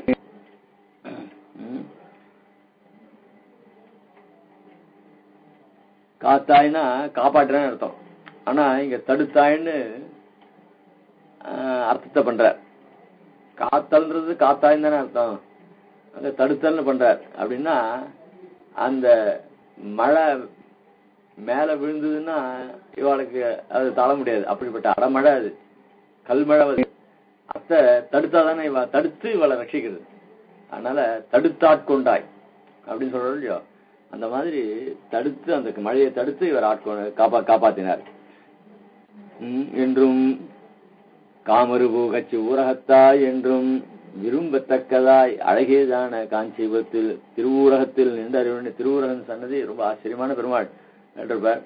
அந்த அந்த பெருமாளுடைய அழகை சொல்றாரு. விரும்பத்தக்கதாய் அழகேதான காஞ்சிபுரத்தில் திருவூரகத்தில் நின்று அருளினே என்றும் வில்லிருத்து மெல்லியல் தோல் தோய்ந்தாய் என்றும் வில்லை உடித்து சீதா பிராட்டை கைபிடித்தவனே என்றும் வெக்காவில் துயிலமர்ந்த வேந்தே என்றும் திருவெக்காவில பள்ளி கொண்டருளும் அரசனே என்றும் என்றும் அன்று என்று கண்ணனாய் அவதரித்த அன்று மல்லர்களை மல்லடர்த்து வலிமை அடக்கி அட்டாய் என்றும் ஒழித்தவனே என்றும் மாகிண்ட குதிரை வடிவம் கொண்டு வந்த கேசியை கிழித்தழித்த கைத்தளத்து திருக்கைகளை உடைய என் மைந்தா என்னும் எனது நாயகனே என்னும் கீழ்ப்பாசத்திலே மைந்தான் வருது. அங்க மைந்தான்னா ஆண் பிள்ளைன்னு அங்க அர்த்தத்தை சாய்கிறார், இங்க நாயகன் சாய்கிறார். என்றும் தன் கிளியை நோக்கி சொல் எடுத்து திருநாமத்தின் முதற் சொல்லை எடுத்து கொடுத்து சொல் என்று மேல் எழுத நீயே சொல் என்று சொல்லி அது சொல்ல தொடங்கியவுடன் துணை முலை மேல் இரு திருமலை தலங்களிலும் துளி சோர கண்ணீர் பெருக பெற்று சோர்கின்றாள் துன்புறுகின்றாள். ஆக அந்த கிளிய கொண்டு வச்சதுனால அந்த கிளி சொல்றத பார்த்து முதல்ல ஒரு வார்த்தை கல்லெடுத்து அப்படின்னு தான் ஆரம்பிச்சா. கண்மாரி காத்தாய் அப்படின்னு சொல்லி அது சொல்லும் முடிக்கும். அந்த மாதிரி அந்த கிளியானது பாசுரத்தை சொல்லிட்டு அதுக்கு அவதாரிக சாய்கிறார். 13ஆம் பாட்டு. கல்லெடுத்து திருத்தாயார் இவள் திருநாமத்தை தன்வாயாவே சொல்லான் என்றாள். திருநாமம் சாத்மிக்கும் தசை போல் இருந்தது. கீழ் பாசுரத்துல வயலாளி மைந்தாயின்னு சொன்னாலும் இல்லையா, மைந்தாளின்னு சொல்லிட்டு கொஞ்சம் பாட்டு திருப்பி சோர்ந்து போட்டா. நடாது இவ சோர்ந்து போட்டால, அதுக்கு மேல ஒண்ணுமே சொல்லலையே, பெருமாள் திருநாமத்தை சொல்லுவாளே. ஆனால் இவள் திருநாமத்தை தன்வாயாலே சொல்லான் என்றாள், சொல்லவே இல்லை. திருநாமம் சாத்விக்கும் தசை போல் இருந்தது. சரி, இவள் இனிமே பெருமாள் திருநாமத்தை சொல்ல முடியாது, தசையை அடைஞ்சுட்டா அப்படின்னு சொல்லிட்டு சாத்மிக்கும் தசை போல் இருந்தது. சாத்மிக்கன்னா அடங்கி போறேன், சாத்மிக்கன்னா மெதுவான அர்த்தம். இவளுது கொஞ்சம் கொஞ்சமா குறைஞ்சு போச்சு. எப்படி பிராணன் போற சமயத்துல ஒவ்வொரு இந்திரியங்களா உபரதி ஆகுமோ அந்த மாதிரி இவளது தசை வந்துடுத்து என்று பார்த்து, அதனால இதை பார்த்து இவள் வார்த்தை கேளாதே உறாவி கிடக்கிற கிளியை இவள் கண்முகப்பே வைத்து திருநாமத்தை சொல்லுவிக்க இவளுக்கு ஆசுவாசம் பிறக்கும் என்று நினைத்து இவள் முன்பே கிளியை கொண்டு வந்து விட்ட விடத்திலும் அது பேசாயிருக்கு கொண்டு கிளியை வச்சா. என்ன இவள் வார்த்தை கேளாதே. இப்போ இருக்கிற தசையில அவள் அம்மா சொல்றதே கேட்கல, கிளியோடலாம் எங்க கொஞ்சம் போறா. அவள் சந்தோஷமா இருந்தா நீ சோக்கியமான்னு கேட்போம். மனசுல துக்கம் வந்துச்சுன்னா பக்கத்துல மனுஷா இருந்தா கூட பேசாம போயிடும். இது இயற்கை. அது சந்தோஷமா இருந்தா நீ சோக்கியமா அது ஒரு தன்மையை மாறிடும். அது துக்கமா வந்துருச்சுன்னா யாருமே பேசுறதுக்கு பிடிக்காது. அந்த மாதிரி இந்த கிளிகிட்ட பேசவே இல்லை. எத்தனை நாளாச்சு கிளிகிட்ட பேசல. அதுவும் என்ன ஆயிடுத்து, ஐயோ என்கிட்ட பேசவே இல்லை பாத்தியா அப்படின்னா இவள் வார்த்தை கேளாதே உறாவி கிடைக்கிற கிளியை, உறாவினா சோர்ந்து போயிருக்கு அந்த கிளி, கிடைக்கிற கிளியை இவள் கண்முகப்பே வைத்து திருநாமத்தை சொல்லுவிக்க இவள் கண் எதிர்க்கு கொண்டு வச்சாலாவது அப்பவாது இப்ப இந்த சில பேர் இந்த துக்க விசாரிக்க போற ஆத்துக்கு போனா சில பேருக்கு அந்த ஆத்து உள்ள போறதுக்கே பயம். என்ன விசாரிக்கணும்னு தெரியாது. அதனால என்ன பண்ணுவா, யார் இதுல தைரியமா இருக்காளோ அவள் ஆக்ஷன் போயிடுறது. அவள் ஆக்ஷன் போயிட்டு அவளுக்கு இதெல்லாம் பிராக்டிஸ். 4 பேர் அதுல விசாரிப்பா, இவ பக்கத்துல அப்படியே நிப்பா. இப்படி விசாரிக்க தெரியாது, ஆனா இவ விசாரிச்ச மாதிரி ஆயிப்படும். ஏன் அதனால நடக்கிறது இல்லையா? அந்த மாதிரி வாஸ்தவமா சந்தோஷமா இருந்தா யாரும் சௌக்கியமா கல்யாணம் நடந்தா அப்படின்னு விசாரிக்கலாம். இந்த மாதிரி விசாரிக்கிறதுக்கு என்ன விசாரிக்கவும் தெரியாது அப்படின்னா யாரு சாமர்த்தியமா விசாரிக்க தெரியாதோ அவளோட நின்றுட்டாலே பாப்பா. அந்த விசாரிக்கிற சமயத்துல வந்தவாள யார் வரணும் அவளுக்கு நல்லா தெரியும். என்ன அவ சோகமா இருந்தால் கூட யார் விசாரிச்சா நாளைக்கு பாத்தியா இந்த காரியங்கள்லாம் முடிஞ்சவொன்னு அது வந்து விசாரிக்கவே இல்லை பாத்தியா அப்படின்னு தன் குறைய வெளியில சொல்லிவா. அதெல்லாம் உண்டோ இல்லையோ? அந்த மாதிரி யார் யார் வரா யார் யார் வரா அந்த சமயத்துல நோட் பண்ணக்கூடிய ஒரு சாமர்த்தியம் அவளுக்கு இருக்கு. ஆக அந்த மாதிரி இவள் சோகமா இருக்குச்சே அந்த கிளி அங்க கொண்டு வந்து வச்சுட்டா அந்த சோகத்துல கூட கிளி இருக்கு பாத்தியா அப்படின்னு டக்குன்னு அவளுடைய பார்வையானது கொஞ்சம் திரும்பும். அதுக்காக யுக்தியா அதை கொண்டு வந்து வச்சா ஆசுவாசம். அப்பவும் இவள் முன்பே கிளியை கொண்டு வந்து விட்ட விடத்திலும் அது பேசாதே இருக்கா. கிளி அதுவும் கிளி பேசல, இவளை பார்த்த உடனே கிளியா பேசல. கிளி இவள் வார்த்தையை கேட்காம சோர்வா இருந்தது. இந்த கிளிக்கும் அவளை பார்த்த உடனே ஐயோ நம்மளோட இதனால பேசியிருந்தாள வந்து இப்ப நாயானது ரொம்ப நாள் தன்னுடைய எஜமான வரலன்னாக்க வந்த உடனே அவன் காலை நக்கிண்டே இருக்கும். அவன் அதாவது இத்தனால பாக்கலையாம் அந்த அன்பை அப்படி வெளிப்படுத்தும். அந்த மாதிரி இந்த கிளி பேச வேண்டாம், இத்தனால பேசலையே நான் என்ன அப்படி கிக்கின்னு ஏதாவது சொல்ல பேசணும் இல்லையோ, இதுவும் பேசாமே இருக்கு. ஆக அதுவும் பேசாதே இருக்க இவள் திருநாமத்தை சொல்லீர் என்றாள். அம்மா சொல்றா, சரி நீதான் சொல்ல திருநாமத்தை சொல்ல அப்போது அவ பேசுறாளான்ட்டு சொல்லீர் என்றாள். இவள் தசையை கண்டு உறாவி இருக்கையாலும் சேஷபூதரான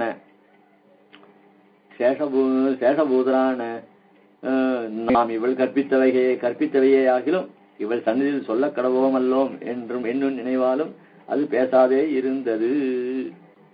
நடுவில் ஒரு ஆச்சரியமான ஒரு சாஸ்திரத்தை சாய்கிறார். அதாவது ஆச்சாரியன் கிட்ட எல்லா சகல விஜயங்களும் கத்துண்டான் சிஷ்யன். கத்துண்டால் கூட ஆச்சாரின் நியமனம் இல்லாம எந்த சபையிலையும் போய் பேசக்கூடாது. இது அது அது அபியாசம் இருந்தாதான் வரும். அதெல்லாம் ஒரு அந்த ஆச்சார சிஷ்ய பாவத்துல அவள்லாம் அப்படிதான் இருந்திருக்கா. சபையில சதசு நடந்தா கூட ஐசிங்க நியமனம் எல்லாம் ஒருத்தரம் வாயை தரக்கூடாது. அப்படியெல்லாம் வந்து இப்ப யாராலும் பேசிட்டு இருக்கா. ஆனா அந்த முக்கூர் ஐசிங்க காலத்தை கூட ஐசிங்கர் நியமிச்சாதான் வார்த்தை சொல்ல முடியும், இல்லைன்னா இன்னொருத்த வார்த்தை சொல்ல முடியாது. அப்படியெல்லாம் ஒரு கட்டுப்பாடு உண்டு. அதுதான் நீங்க சொல்ற சேஷபூதரான நாம் இந்த கிளியானது அவகிட்ட எல்லாத்தையும் கத்துன்னு இருக்கு. அந்த ஒரு அச்சேதன் வாயிலாக நமக்கு எவ்வளவு சாஸ்திரத்தை சொல்ற.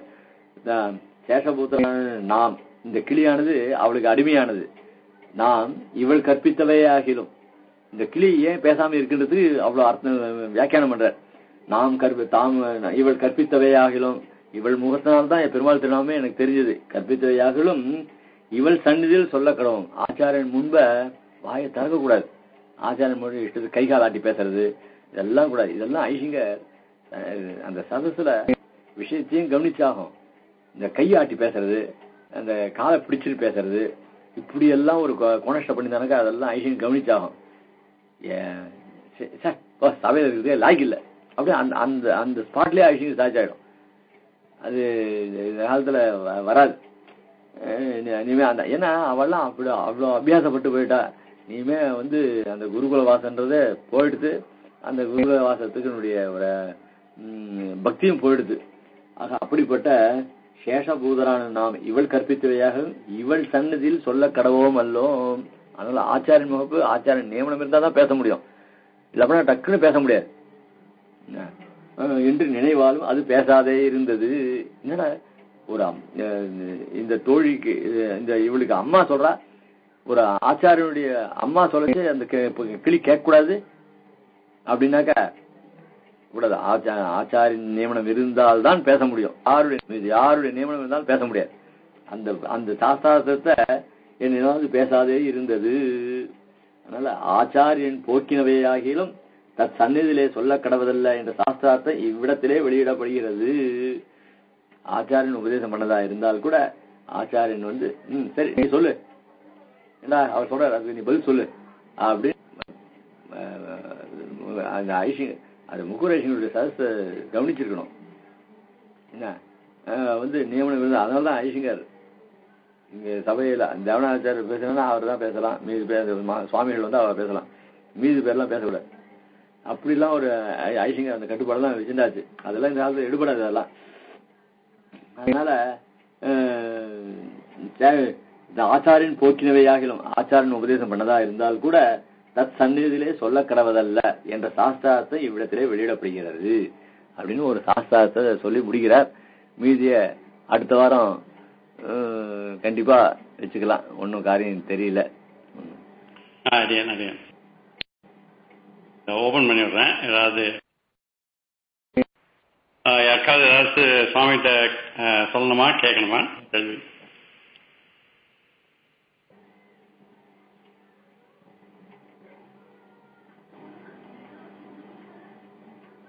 அடியன் ஒன்றும் இல்லை. சரி, அதான் இந்த புத்தகம் நல்லா வெளியே சரோபச்சார சுவாமிகிட்ட முடிஞ்சதுன்னா புத்தகம் நல்லா ரிலீஸ் ஆச்சு, புத்தகம் நல்லா வந்திருக்குன்றது விஞ்ஞாபிச்சிடும் அப்புறம் அவர்கிட்ட. அடியா நிச்சயமா சொல்றேன். அடியா அங்க 2 பேர் வந்திருக்கா. அவ வந்து இன்னைக்கோ நாளைக்கோ கிளம்புறா. அவ கையில அந்த புத்தகம் கொண்டு வரேன்னு சொல்லியிருக்கா. அடியா சரி, நான் விஞ்ஞாபிச்சுடுறேன். சரி, அப்புறம் முடிஞ்சா போன் பண்ணோம். அடியா அடியா ஸ்ரீமத்ரங்க சடாரி சம்யவரால் லப்தாஹமாந்தத்வயம் ஸ்ரீமத்வீதரகுத்வாஹ்யசரஜித்பாதாரவிந்தாஷ்யம் ஸ்ரீமத்வேத்வதம் சதேசியதே காருண்ய வீக்ஷாஸ்வதம் சேவே ரங்கதுரீண சாஸ்திரமதம் நாராயணம் யோகினம் வேதாந்ததேசியதீந்திரகடாட்சலப்தத்ரய்யந்தசாரமணவத்ய குணம்புதாக்ரியம் நாராயணாதேதுரகிருபாபிஷித்தம் ஸ்ரீரங்கநாதேசேகரமாஸ்யாமः ஸ்ரீமதே ஸ்ரீலக்ஷ்மீசுமதிபாதுகா சேவ சிவன்ஷடோபஸ்ரீ நாராயணதீந்திரமஹாதேசியாய நமः ஸ்ரீமதே சிவன்ஷடோபஸ்ரீ ரங்கநாதேதீந்திரமஹாதேசிகாய நமः. தன்யோஸ்மி அடியன். அடுத்த வாரம் வச்சுக்கலாம் அடியன். அடே Conference muted.